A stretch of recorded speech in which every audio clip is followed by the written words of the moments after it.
حضور غوث اعظم کی کرامات کا تو یہ حال ہے کہ ملا علی قاری کہتے ہیں تواتر ہے کرامتوں میں، اور کہتے ہیں لکھتے وقت سوچتے ہیں کون سی لکھے کون سی چھوڑے، کون سی لکھے، اور ایک عیسائی مسلمان دونوں جھگڑا کر رہے ہیں، غوث اعظم گزر رہے ہیں، جھگڑا ہو رہا ہے۔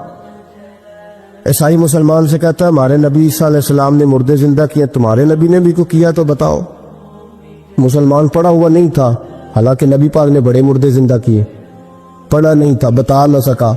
غوث اعظم کے کان میں آواز گئی تو جا کے عیسائی کا بازو پکڑ کے جھنجھوڑا، فرمانے لگے کیا کہا تم نے؟ میرے مصطفیٰ نے مردے زندہ کیا تو بتاؤ۔ فرمایا تو نبی پاک کی چھوڑ، میں غلاموں کا غلام ہوں، میں غلاموں کا غلام ہوں، مجھے بتا کون سا مردہ زندہ کرنا۔ تو چھوڑ حضور کی بات نہ کر، میں غلاموں کا غلام ہوں، مجھے بتا کون سا مردہ زندہ کرنا ہے۔ پرانی قبر پہ لڑ گیا، کہنے لگا جی اگر نہ ہوا تو غوث اعظم فرمانے لگے جو تو کہے گا وہ میں کروں گا۔ تو کہنے لگے اگر ہو گیا تو غوث اعظم کہنے لگے نہ میرے خانقاہ پہ جھاڑو دینا، نہ میرے برتن مانجنا، نہ میرے گھر کا سودا لانا، اگر زندہ ہو گیا تو بس میرے نبی کا کلمہ پڑھ جانا، بس میرے رسول کا کلمہ پڑھ جانا۔ اللہ اکبر۔ اس نے جو سب سے پرانی قبر تھی نا، وہ کہتا ہے یہ ہمارے دادا نے بھی نہیں دیکھا تھا بندہ کون ہے، اس قبر پہ کھڑا ہو کہنے لگا اس کو زندہ کرے۔ تو غوث اعظم رضی اللہ تعالیٰ عنہ قبر کے سرانے کھڑے ہوئے تو دعا کرنے لگے، کہنے لگے مولا اپنے لیے نہیں تیرے رسول کے لیے۔ پھر فرمایا قم باذن اللہ، اٹھ اللہ کے حکم کے ساتھ۔ ایک عورت کلمہ پڑھتی ہوئی کھڑی ہو گئی اور کھڑی ہو کے اس نے پہلا جملہ کہا تو کمال کر دی، کہنے لگی میرے نصیب دیکھو، میں بنی اسرائیل کی تھی، عبد القادر تیرے صدقے جاؤں، تو نے مجھے کھڑا کیا ہے تو اللہ نے مجھے مصطفیٰ کا کلمہ پڑھنے کی توفیق دے دی، تیرے قربان جاؤ عبد القادر، تیری کیا بات ہے۔ اب وہ بندہ دوڑ دوڑ کے غوث اعظم کے قدموں میں آیا، فرمانے لگے نا کلمہ میرے مصطفیٰ کا پڑھنا ہے، حضور کا غلام بننا ہے۔ او بھائیو، حضرت شیخ عبد القادر جیلانی، حضور غوث اعظم رضی اللہ تعالیٰ عنہ، معمولی بات نہ سمجھنا، حضور غوث اعظم رضی اللہ تعالیٰ عنہ فرماتے ہیں میں قدم نہ لگاؤں تو اللہ ولایت ہی نہ دے۔ اس زمانے میں بھی کچھ لوگ تھے جو کہتے تھے نہیں جی نہیں، کوئی پڑھ کے پھونکتا ہے، یہ نہیں کوئی مسئلہ ہے۔ ایک شیخ یحییٰ بن نجات تھے، صرف نحو کے امام تھے، تو وہ بھی کہنے لگے اپنے ایک شاگرد تھے کہ تیرا پیر کیا سگاتا ہے لوگوں کو اتنی دنیا جاتی ہے، تو وہ مرید تھے نا، شاگرد ان کے تھے، کہنے لگے کوئی نہیں حضرت صاحب، یہ کون سا مشکل مسئلہ، میرے ساتھ چلیں، چل کے دیکھ لے، تو وجہ میرا محبوب نہیں ڈٹھا جنوں ویکھ کے چن شرماوے، ہاں نا چل دیکھ لیتے، آ جا۔ تو شیخ کہتے میں پہلے دن گیا تھا، میں چہرے پہ کپڑا ڈال کے، کوئی دیکھے نہ کتنا بڑا مفتی بھی کسی کی تقریر سنتا۔ امام راضی کہتے ہیں علم بھی حجاب بن جاتا ہے، نہیں تربیت نہیں ہونے دیتا، بندہ کہتا میں پڑھا لکھا ہی بڑا، اڑ جاتا ہے۔ شیخ یحییٰ کہتے ہیں میں چہرے پہ کپڑا ڈال کے گیا، پر جب غوث پاک کی محفل میں بیٹھا، رب رسول کی بات سنی، یوں لگا کہ ساری باتیں میری کر رہی، یہ میری تربیت ہو رہی ہے۔ پھر کپڑا آہستہ آہستہ سرکنے لگا، پھر میرے دل میں ایک دفعہ خیال آیا کہ لوگ دیکھ لیں گے کہ اتنا بڑا ہو کہ تو بھی تقریر سنتا۔ پھر میں نے کہا جس نے دیکھنا ہے دیکھے، اب ٹھیک ہو گیا، غلامی کر لی تو کر لی، اعظم یا تے لائیے ہی نہ، تے جے لائیے تے پھر توڑ نبھائیے، دیکھنا جس نے وہ دیکھے۔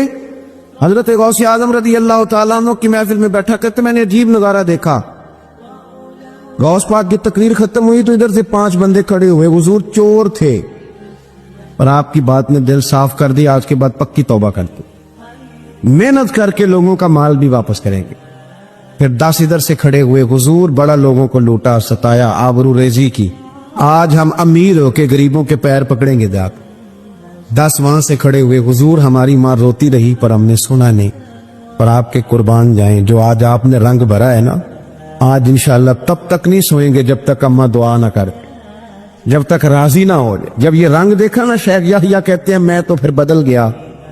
ہماری محفلوں میں نوٹ گنے جاتے ہیں، نوٹ، اور 3 بندے ہوتے ہیں نوٹ گننے والے، اور شرم آتی، یہ سٹیٹس ہے کہ اب غوث پاک کی محفل میں گنا جاتا تھا کتنے لوگ توبہ کرتے، دھاگا میں لے گیا، چادر میں نے اوڑھ لی، اور جب محفل ختم ہوئی تو میں حضور غوث اعظم کے قریب ہی ممبر کے بیٹھا تھا، 5 بندے کھڑے ہوئے، آج توبہ کرتے ہیں، میں نے 5 گرہیں لگائیں، بعد میں گن لوں گا، یہ طریقہ تھا اس دور میں گننے کا، گرہ لگا لو، گنڈ لگا لو، کہتے ہیں 5 لگائیں، پھر 6 کھڑے ہوئے، جلدی سے 6 لگائیں، پھر 7 کھڑے ہوئے توبہ کرنے والے. یا تو 6 7 میں لگاتا رہا، پھر 20 25 40 پھر 50 پھر 100 کھڑا ہونے لگا. اب میرے لیے گرے لگانی مشکل ہو گئی.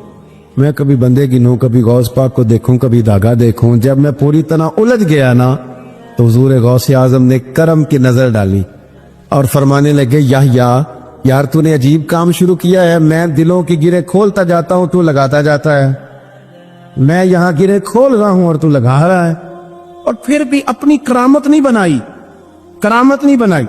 فرمانے لگے یہ میری وجہ سے توبہ نہیں کر رہے، یہ خدا کے فضل سے کر رہے.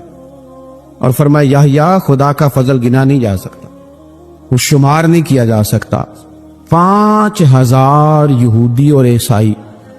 غوث اعظم فرماتے ہیں وہ ہیں جنہیں میں جانتا ہوں جو میرے ہاتھ پہ کلمہ پڑھ کے مسلمان ہیں. آپ آج کروڑوں کی آبادی میں رہتے ہیں نا، اس لیے 5000 کو چھوٹا سمجھتے، اور جہاں آبادی کل 25,000 ہو اور اس علاقے میں یہودی عیسائی ہو ہی اتنے اور وہ سارے ہی آ کے غوث پاک کے ہاتھ پہ کلمہ پڑھ جائیں. پھر آپ اندازہ فرمائیں کہ حال کیا ہوگا. اور جنہوں نے توبہ کری وہ تو لاکھوں میں گنے نہیں جا سکتے. پتہ کیا ہے، ہم لوگوں نے نا دین کو اس کے مزاج کے مطابق سمجھنا ہے، پھر ہمیں دین فائدہ دے گا. غوث اعظم رضی اللہ تعالیٰ عنہ صبح مدرسے میں بیٹھ کر سبق پڑھاتے تھے،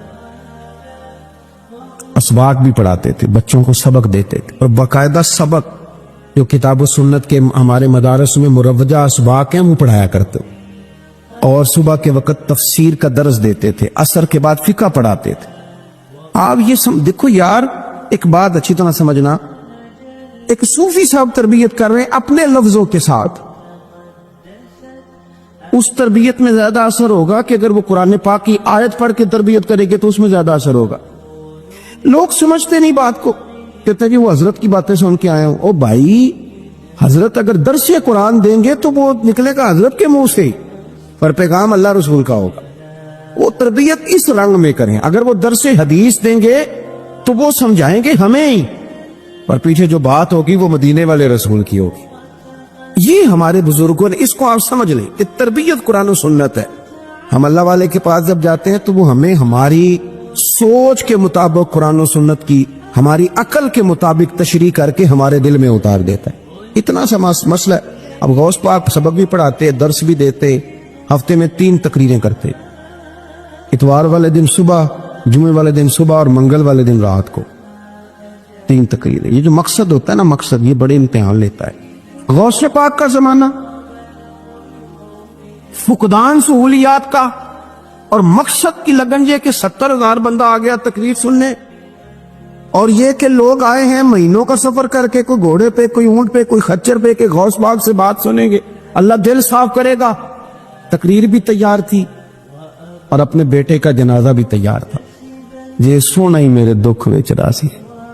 کسی نے کان میں کہا حضور جنازہ وہی ٹائم ہے، تیاری ہو گئی، اور وہی محفل کا ٹائم ہے، تو تھوڑا وقت نہ تبدیل کر لیں. تو غوث اعظم فرمانے لگے میرا رب کریم جانتا ہے نا کہ یہ وقت لوگوں کے آنے کا، تو اگر بیٹے کے لیے جناب اسرائیل کو بھیجا ہے تو جس بات میں اللہ راضی ہے میں بھی راضی. حضور کریں گے کیا؟ فرمایا جنازہ تیار لے کے کر کے محفل میں آ جانا، میں 4 تکبیریں پڑھ کے پتر کا جنازہ پڑھا دوں گا، تم میرا بیٹا رب رسول کے حوالے کرنا، اور میں بیٹھ کے لوگوں کو اللہ رسول کا دین سکھاؤں. یہ لگن ہے مقصد کی، یہ درد ہے. اس درد میں لپیٹ کر جب لوگوں کو دین پڑھایا جاتا ہے نا تو پھر وہ تقریریں نہیں ہوتی، پھر وہ دین روحوں تک اتر جاتا ہے. اس درد کے اندر جب لپیٹ کر حضور غوث پاک نے یعنی ممبر سے اترے اور بیٹے کا جنازہ پڑھایا، پھر ممبر پہ بیٹھ، پھر رسول اللہ کا دین، اور زندگی ساری دین پڑھا، اور ساری زندگی پیغام دی، اور اللہ کے بندوں سے پیار کیا، رب کریم کے بندوں سے محبت کی. غوث اعظم رضی اللہ تعالیٰ عنہ کشتی جہاں چلتی تھی نا دجلہ کے کنارے، وہاں کھڑے تھے تو ایک غریب آدمی رو رہا تھا. تو غوث اعظم رضی اللہ تعالیٰ نے اسے بلا کے کہا کیوں روتے ہو؟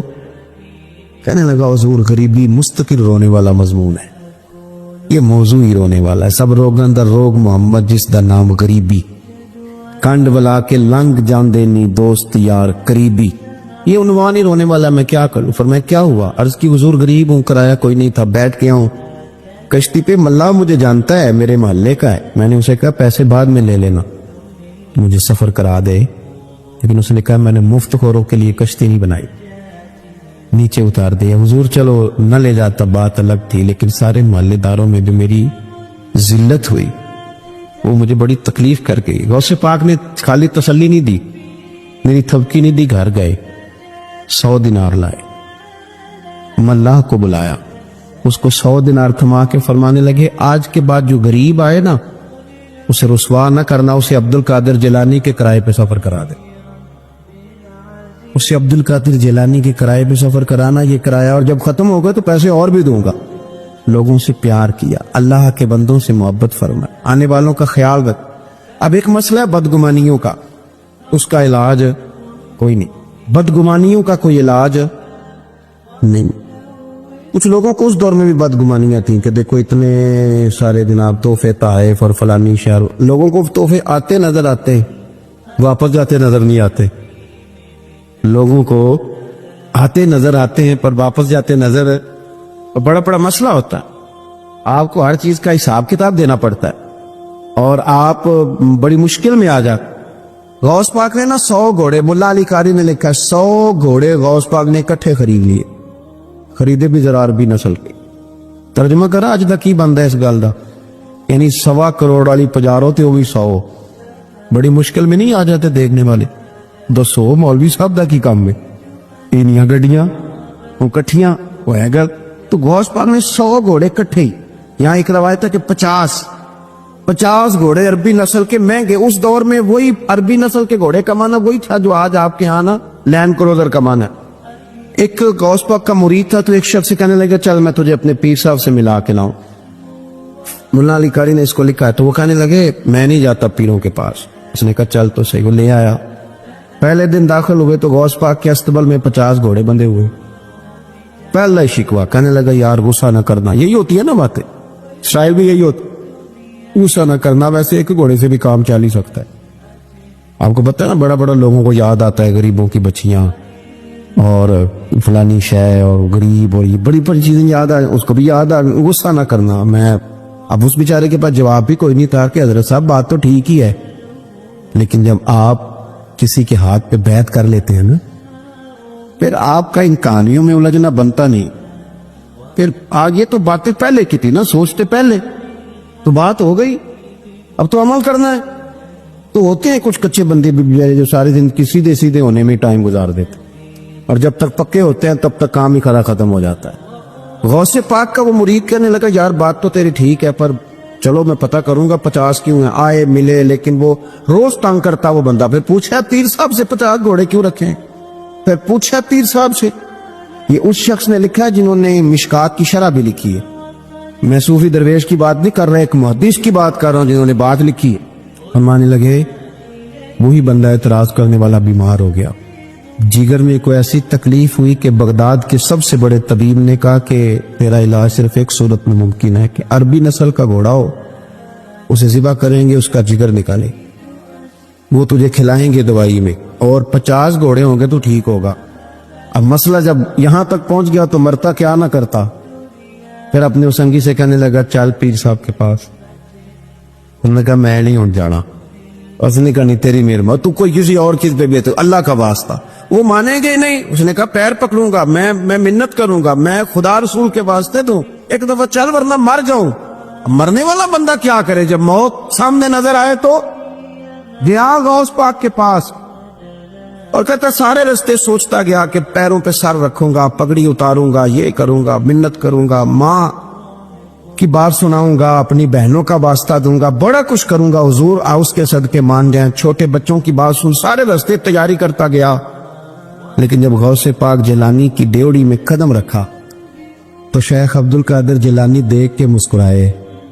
فرمانے لگے او یار تجھے بڑا شکوہ تھا میرے گھوڑوں پہ. اصل میں نہ تو ایک دن میری گلی سے گزر رہا تھا، میں نے تیرے ماتھے پہ نظر ڈالی تو سمجھ آ گئی تو بیمار ہو جائے گا، اور تیرا علاج بھی 50 گھوڑوں سے ہوگا. میں نے 50 کیا کرنے تھے، میں نے تو تیرے لیے منگا کے رکھے ہوئے. کچھ تو مجبوریاں رہی ہوں گی، یوں ہی کوئی بے وفا نہیں